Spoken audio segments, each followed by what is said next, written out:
ഓം നമ ശിവായ.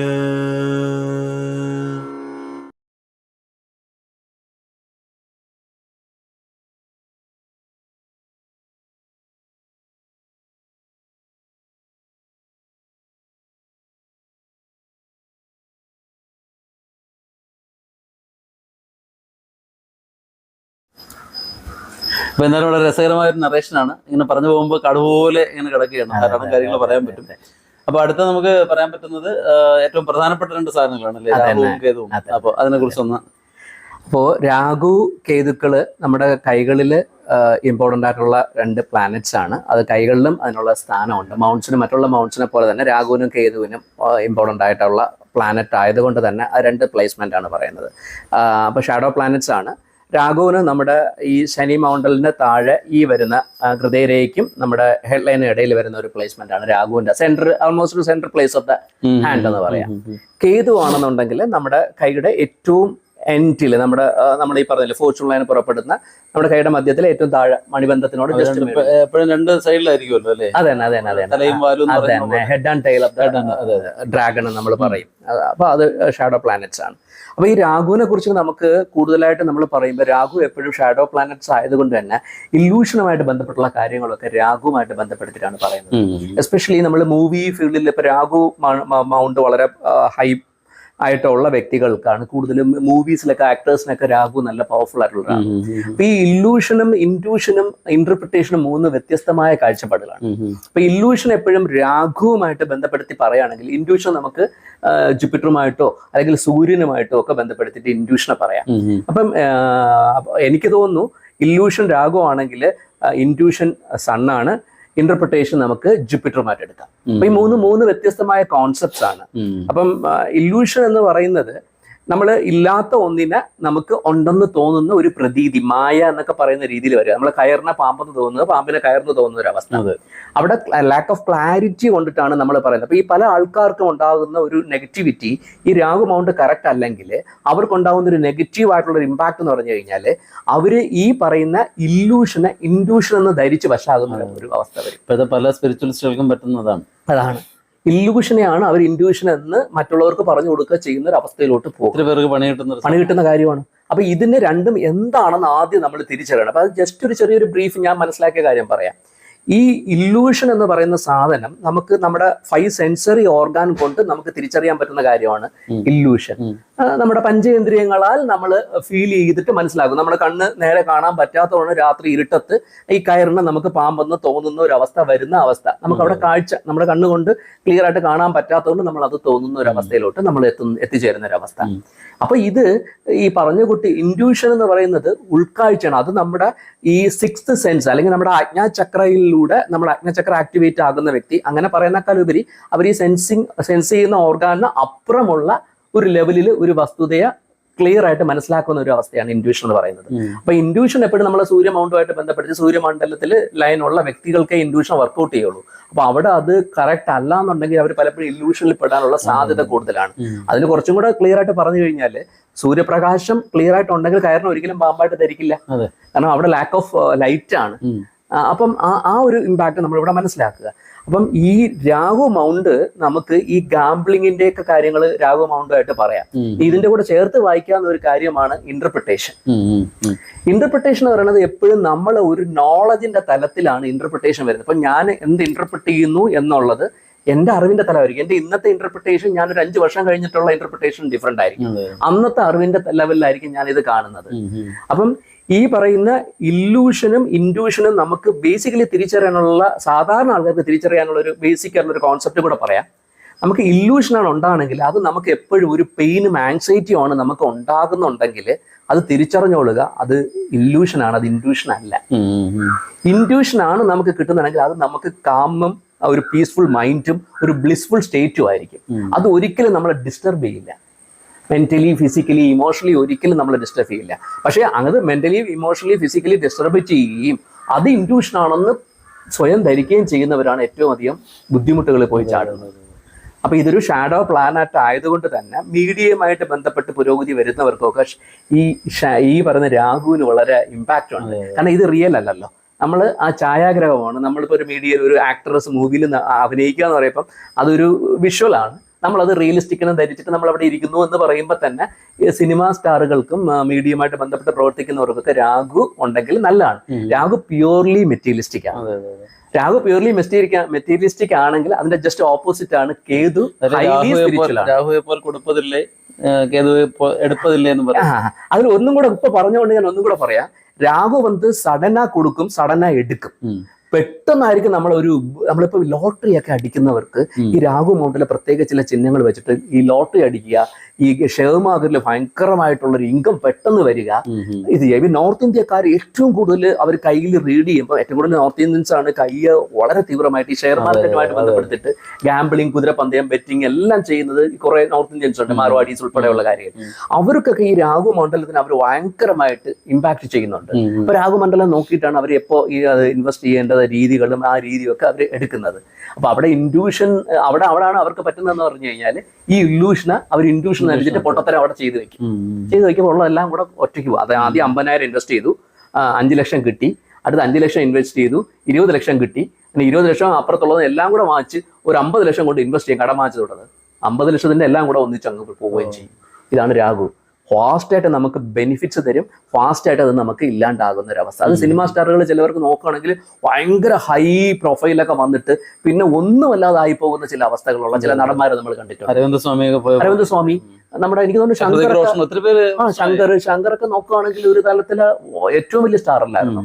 ഇപ്പൊ അദ്ദേഹം മെയിൻ ഫ്രെയിമിൽ ഇല്ല, ഉണ്ടെന്ന് തോന്നുന്നു, കുറച്ച് ചെറിയ ചെറിയ രീതിയിലേക്കുള്ള. അപ്പൊ അങ്ങനെയുള്ള അവസ്ഥകൾ നമ്മൾ രാഘുവിനെ കൊണ്ട് പറയാം. അപ്പം ഇന്റർപ്രിട്ടേഷനും ഇല്യൂഷനും ഇതും ഞാൻ എന്നോട് ചേർത്ത് വായിക്കാൻ കാരണം, ഇല്യൂഷനിൽ പെടാതെ ഇരിക്കണമെന്നുണ്ടെങ്കിൽ നമ്മൾ കൂടുതൽ ഈ രജസിക് പ്ലാനറ്റ്സിനെ കൺട്രോൾ ചെയ്തത് വീണ്ടും ഞാൻ പറയുന്നത് ഭൈരബാബയാണ്.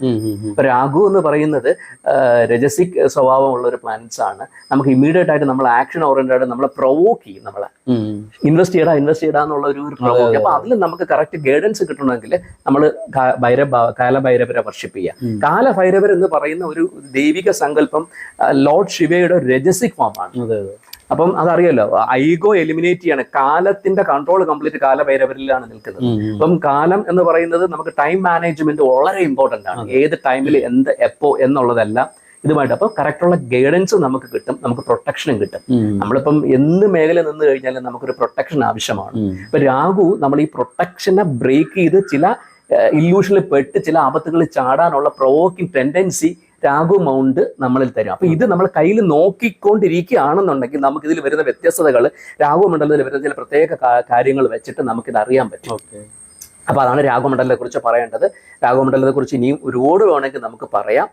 ഇപ്പോ എനിക്ക് തോന്നുന്നു അങ്ങ് പാരാസൈക്കോളജിയായിട്ട് ബന്ധപ്പെട്ട പല കാര്യങ്ങൾ ചെയ്യുന്നതും ഒക്കെ തന്നെ രാഹു മൗണ്ടുമായിട്ട് ബന്ധപ്പെടുത്താവുന്ന പല കാര്യങ്ങളുണ്ട്. രാഹു ആണ് എന്റെ ആണല്ലേ? ആണ്. അപ്പം അത് ആണ് രാഹു എങ്കിൽ നമുക്ക് ഈ കൈയുടെ ഏറ്റവും താഴെ ഈ ഒരു രാഹു കണക്ഷൻ ആണെന്ന് പറയും. നമ്മുടെ DNA അസ്ട്രോളജിയിലാണ് അത് കറക്റ്റ് തെളിഞ്ഞു വരും. അപ്പൊ എന്റെ അടുത്ത് കണക്ട് ആവുന്നതും രാഹു അതുമായി ബേസ് ചെയ്തിട്ട്, മുരുക ബേസ് ചെയ്തിട്ട് ഇത് പ്രത്യേകമായ നക്ഷത്രങ്ങളൊക്കെ നമ്മളിങ്ങനെ കണക്ട്. ഏറ്റവും കൂടുതൽ വരുന്നത് പൂയം വരാറുണ്ട്.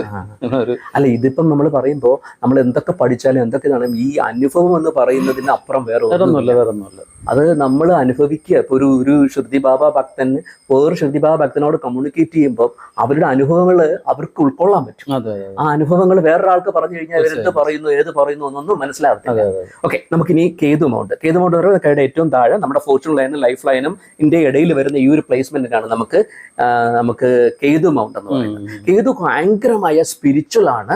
നമ്മുടെ അവിടെ മെറ്റീരിയലിസ്റ്റിക് ഡിസയർ ഒന്നുമില്ല. മോശകാരകത്വമൊക്കെയാണ് ജ്യോതിഷത്തിൽ ഈ കേതുവിനെ കൊണ്ട് പറയുന്നത്. നമ്മുടെ പൂർവ്വജന്മമായിട്ട് അല്ലെങ്കിൽ പ്രീവിയസ് ബർത്തുമായിട്ട് അല്ലെങ്കിൽ ഈ ഒരു ബർത്തിൽ നമുക്ക് എങ്ങനെ എൻലൈറ്റ്മെന്റ് ആകുമോ, നമ്മൾ അതൊരു മോശകാരകത്തിൽ പ്രാപിക്കുമോ എന്നുള്ള കാര്യങ്ങൾ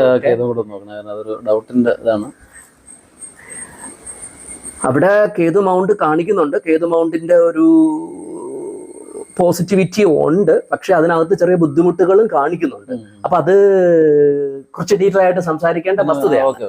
അപ്പൊ എന്തായാലും ഈ കാണിക്കുന്നതുകൊണ്ടുള്ള ഒരു പേഴ്സൺ ആണെന്നറിയാമോ, നമുക്ക് അതിന്റെ ഒരു റിയാലിറ്റി അങ്ങ് ഉൾക്കൊള്ളുമ്പോൾ ഇത് മനസ്സിലാക്കൽ വലിയ ഇമ്പോർട്ടന്റ് ആണ്. നമ്മൾ ഈ പറയുന്നത് ആ ഒരു തലത്തിൽ മനസ്സിലാക്കുമ്പോഴാണ് നമുക്ക് ഒരു സന്തോഷം കിട്ടുന്നത്. നമ്മൾ പറഞ്ഞത് കറക്റ്റ് ആയിട്ട് ഉൾക്കൊള്ളുന്നത്. അപ്പൊ അത് ഉൾക്കൊള്ളുന്നതോടെ എനിക്ക് കൈപ്പെട്ടെന്ന് അവിടെ കാണിച്ചേരിയ ആ മൗണ്ട് എനിക്ക് എക്സ്പ്രസ് ചെയ്തതായിട്ട് ശനിന്റെയും മറ്റേ കേതുവിന്റെ ഒരു പ്രത്യേകമായ ഒരു സാധനം ഉണ്ട്. ഉണ്ട് ഉണ്ട് ഉണ്ട് ഉണ്ട്. അപ്പം ഈ കേതുവിന്റെ സ്ഥലത്തിൽ നിന്നാണ് നമുക്ക് ചില ആൾക്കാർക്ക് ഈ മത്സ്യം എന്ന് പറയുന്ന ഒരു പ്രത്യേക ചിഹ്നമാണ്. ഞാൻ ചോദിക്കാൻ വരികയായിരുന്നു.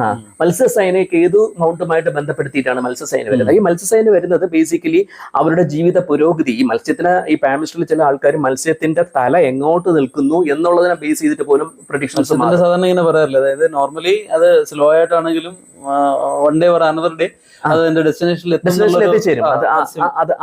ആ മത്സ്യ സൈനൊക്കെ നമുക്ക് ഈ മത്സ്യായനൻ എന്ന് പറയുന്ന ഒരു മഹർഷിയുമായിട്ട് ബന്ധപ്പെടുത്തിയിട്ട് നമുക്ക് ഈ സാമുദ്രികത്തിനെ കുറിച്ച് പറയാം. ഗോരഖ്നാഥ് സിദ്ധരെ ഇദ്ദേഹത്തിന്റെ ശിഷ്യനായിരുന്നു. അപ്പൊ ഇതെല്ലാം എല്ലാം കണക്റ്റഡ് ആണ്. ഇപ്പൊ മത്സ്യം എന്ന് പറഞ്ഞപ്പോഴാണ് ഞാൻ അതൊക്കെ അറിയാണ്ട് അതിലോട്ട് എത്തിയത്. അപ്പം ഇത് നമുക്ക് സ്പിരിച്വൽ ആയിട്ടുള്ള കാര്യങ്ങൾ, സ്പിരിച്വൽ ആയിട്ടുള്ള അവർക്ക് എത്രത്തോളം അതുപോലെ തന്നെ കുടുംബ പരദേവതമായിട്ട് കണക്ട് ചെയ്ത് യോഗീശ്വര സങ്കല്പം, ഈ കുടുംബ പരദേവത വെച്ച് ആരാധിച്ച പൂജകളുണ്ട്. യക്ഷിയമ്മ, യോഗീശ്വര സങ്കല്പം, ഇതൊക്കെ ഭുവനേശ്വരി ദേവി, ഇതെല്ലാം കേതുവുമായിട്ട് ബന്ധപ്പെടുത്തിയിട്ട് പറയാം. ദശമഹാവിദ്യയിൽ ഇതേ പറഞ്ഞ പോലെ ഭുവനേശ്വരി മാതാവിനുമായിട്ട് കേതുമായിട്ട് ബന്ധപ്പെടുത്തിയൊക്കെ പറയുന്നുണ്ട്. അപ്പം അത് വലിയൊരു കാര്യമാണ്. എന്തായാലും അത് ഈശ്വരീയമായ ഒരു ജ്ഞാനത്തിന്റെയും അറിവിന്റെയും നമ്മുടെ എന്താ പറയാ നിഗൂഢ ശാസ്ത്രങ്ങളുടെയും കാരകത്വം നമുക്ക് ഈ കേതുവുമായിട്ട് ബന്ധപ്പെട്ടാണ്. ഇപ്പൊ നിഗൂഢമായ ഈ പറയുന്ന ഒക്കൽ സയൻസ്, നമ്മുടെ ജ്യോതിഷം, ഹസ്തരേഖ, പിന്നെ ഒക്കൽ സയൻസിന്റെ ആളാണ്. കാരണം നമുക്ക് ഈ പറയുന്ന magic, hacking, lucid dreaming, clairvoyance, ഇതെല്ലാം നമുക്ക് ഇതുമായിട്ട് കേതുമായിട്ട് ബന്ധപ്പെടുത്തി പറയാം. കേതു ഈ ആത്മീയമായ ഒരു അറിവിന്റെ വേറൊരു തലമാണ്. അപ്പൊ അവിടെ നമുക്ക് ഈ ആത്മീയമായ തലത്തിനെ കുറിച്ച് പറയുമ്പോഴും ഞാൻ വീണ്ടും വരുന്നത് ഇൻഡ്യൂഷൻ ലൈൻ ഉണ്ടാവണം. ഈ ആത്മീയ തലം വരുന്നത് നമ്മൾ ഇല്യൂഷനിൽ പെട്ട് അതിനെ നമ്മൾ ഒരു മിസ്ഗൈഡഡ് ചെയ്യാതെ ഇരിക്കണമെങ്കിൽ നമ്മൾ സൂര്യമണ്ഡലവും അതുപോലെ തന്നെ മറ്റുള്ളവരുടെ പെരുമാറ്റവും കൂടെ ക്ലിയർ ആകും. കാരണം ഇത് ഷാഡോ പ്ലാനറ്റ്സ് ആണ്, ഇതിന് കുറച്ച് ബ്രെയിൻ കുറവാണ്, ഇത് നമ്മൾ ഇമോഷണലി ടെംപ്റ്റ് ചെയ്യും. ഈ ആത്മീയ മേഖലയിലാണെങ്കിലും അതിന്റെ ഒരു പ്രശ്നമുണ്ട്. ആത്മീയമാണെങ്കിലും നമ്മൾ തീവ്രമായി പോകും, നമുക്കൊരു ബാലൻസിങ് സ്റ്റേറ്റ് കിട്ടത്തില്ല ആ ഒരു രീതി. അപ്പൊ ഇതാണ് നമ്മുടെ ഈ കേതു ദേവതകൾക്ക് പോലും ഇമോഷണലി അവർ ഭയങ്കരമായിട്ട് ഇതായി പോകുന്നത് ആണ്. അപ്പം ഈ കേതുവായിട്ട് ബന്ധപ്പെടുത്തിയിട്ട് നമ്മൾ കാളി മാതാവിനെയാണ് അതിന്റെ ഒരു ദേവതാ സങ്കല്പമായിട്ട് പറയുന്നത്. കാളി എന്ന് പറയുമ്പോൾ അമ്മ തന്നെയാണ്, എക്സ്ട്രീംലി പവർഫുൾ ആയിട്ട് കാലി എന്നും പറയുന്നത്. കാലവുമായിട്ട് ബന്ധപ്പെട്ടത് കാലി. അതെ അതെ അതെ അതെ അതെ അതെ. അപ്പൊ ആ ഒരു രീതി. അപ്പൊ ഇതില് നമ്മൾ ചേർത്ത് വായിക്കേണ്ടത്, ഞാൻ ഒരു കാര്യം വളരെ ഇമ്പോർട്ടന്റ് ആയിട്ട് പറയാം. ഏതൊരു വ്യക്തിക്കും 4 ഇമ്പോർട്ടന്റ് ഘടകങ്ങളാണ് ആ വ്യക്തിയെ സ്വാധീനിക്കുന്നത്. നമ്മൾ തന്നെ ഏതൊരു വ്യക്തി എടുത്തു കഴിഞ്ഞാലും, ഇപ്പൊ സാറ് എടുത്തു കഴിഞ്ഞാൽ ബിജു പത്മനാഭൻ എന്ന് പറയുന്ന ഒരു വ്യക്തിയെ എടുക്കുകയാണെങ്കിൽ ആ വ്യക്തിയുടെ പ്രീവിയസ് ബർത്ത് കർമാസ്, അദ്ദേഹത്തിന്റെ ഒരു 25%, ഞാൻ ഒരു സ്റ്റാൻഡർഡൈസ് ഫോർമാറ്റിൽ വെറുതെ പറയാം, 25% അദ്ദേഹത്തിന്റെ ഇപ്പോഴത്തെ ഒരു അവസ്ഥയെ സ്വാധീനിക്കുന്നു. അടുത്തത് അദ്ദേഹത്തിന്റെ DNA, അദ്ദേഹത്തിന്റെ അച്ഛന്റെയും അമ്മയുടെയും ജീനിന്റെ ക്വാളിറ്റി അടുത്ത ഒരു 25% സ്വാധീനിക്കുന്നു. അപ്പൊ 50% ആയി. ഇനി ആ വ്യക്തിയെ ബ്രോട്ടപ്പ് എങ്ങനെയാണ്, അദ്ദേഹം പിന്നെ കാട്ടിൽ വളർന്നോ അല്ലെങ്കിൽ ഏറ്റവും മോഡേൺ ആയിട്ട് സിവിലൈസ്ഡ് സൊസൈറ്റിയിൽ വളർന്നോ, ഇനി ജയിലിൽ വളർന്നോ, ഇതൊക്കെ വെച്ചിട്ട് അടുത്ത 25% ആ വ്യക്തിയെ മൂന്നാമത്തെ 25% വയ്ക്കുന്നത്. ഇത് അപ്പോൾ 75% ആയല്ലോ. ഇനി ലാസ്റ്റ് 25% ആണ് നമ്മുടെ ഇച്ഛാശക്തി അല്ലെങ്കിൽ ഡിറ്റർമിനേഷൻ. ഇതൊന്നും എന്നെ ബാധിക്കുന്ന പ്രശ്നമല്ല എന്ന് നമുക്ക് ലോകത്തിന് കാണിച്ചു തന്ന എബ്രഹാം ലിങ്കനെയും അബ്ദുൽ കലാംജീനെയും പോലെയുള്ള മഹനീയമായ വ്യക്തികൾ ആ ഡിറ്റർമിനേഷൻ കൊണ്ട് ഇതിനെയൊക്കെ ഓവർകം ചെയ്ത് ഉയർന്നു വന്ന വ്യക്തികൾ. അപ്പം ഇത് നമ്മൾ ആ ഡിറ്റർമിനേഷനിലാണ് നമ്മൾ കോൺസെൻട്രേറ്റ് ചെയ്യുന്നതാണ് നമ്മൾ ഈ പാമിസ്ട്രിയിൽ ഒരു സോർട്ട് അനാലിസിലൂടെ നമ്മൾ മനസ്സിലാക്കാൻ ശ്രമിക്കുന്നത്. ഇനി ഞാൻ ഈ പറഞ്ഞ ഒരു ഐഡിയൽ പ്രൊപ്പോർഷൻ എന്ന് പറയുന്നത് 25-25-25-25 എന്ന് പറയുന്നത് it will not remain same for everyone. അതെ അതെ, ഞാനത് എന്റെ കൂട്ടത്തിൽ ഒന്നുകൂടെ കൂട്ടി ചേർക്കുന്നത്. അതായത് ഇപ്പം കർണൻ കൃഷ്ണനോട് ചോദിച്ചു, എന്താണ് കൃഷ്ണ എനിക്ക് ഇത്രയും പ്രശ്നങ്ങൾ മാത്രമാണല്ലോ കർണന്റെ ജീവിതത്തിൽ. അപ്പൊ ചോദിച്ചു, എന്റെ പ്രശ്നം വെച്ച് നോക്കുമ്പോൾ നിന്റെ പ്രശ്നം ഒന്നും അല്ലല്ലോ, കാരണം ഞാൻ ജനിച്ചതേ കാരാഗൃഹത്തിലാണ്, ജനിച്ച് വീണപ്പോ തന്നെ 10ഓളം കൊട്ടേഷൻ ടീമുകളെല്ലാം കൊല്ലാൻ മൊത്തത്തിൽ പ്രശ്നമായിരുന്നു. അപ്പൊ കൃഷ്ണൻ ഇതിനെ എല്ലാത്തിനും നിരാകരിച്ചുകൊണ്ടാണ് ഈ പറഞ്ഞ, അതായത് 75% റോങ് ആണെങ്കിലും ലാസ്റ്റ് 25 കൊണ്ട് തീർച്ചയായിട്ടും മനോഹരമായ എക്സാമ്പിൾ, മനോഹരമായ ഒരു എക്സാമ്പിൾ. ഇത് തന്നെയാണ് നമ്മൾ അത് ഡീകോഡ് ചെയ്ത് എടുത്തിട്ട് ഒരു എക്സാമ്പിളോട് അങ്ങ് അത് സമർത്ഥിക്കുക ചെയ്യുമ്പോൾ ഞാൻ ഉദ്ദേശിച്ച കാര്യങ്ങൾ കൂടുതലും നമുക്ക് പ്രേക്ഷകരിലോട്ട് അവർക്കത് എത്തിക്കാൻ പറ്റുന്ന രീതിയിൽ പറയുന്ന ഇച്ഛാശക്തി, ജ്ഞാനശക്തി, ക്രിയാശക്തി, അതിൽ ഏറ്റവും പ്രധാന ഇച്ഛാശക്തിയാണ്. അപ്പൊ ആ ഇച്ഛാശക്തി ഒന്നുകൊണ്ട് മാത്രമാണ് ഏകലവ്യൻ ഒരു ഗുരുവില്ലാതെ സ്വയം അദ്ദേഹത്തിന് ഇൻഡ്യൂഷനായിട്ട് തോന്നി അദ്ദേഹം പഠിച്ചത്. എവിടെ നോക്കിയാലും നമുക്ക് അറിയാൻ പറ്റും. ഇച്ഛാശക്തി എന്ന് പറഞ്ഞാൽ ഏറ്റവും പ്രധാനം. അത് എപ്പോ പോയി കഴിഞ്ഞു. അതെ അതെ അതെ, തീർച്ചയായിട്ടും.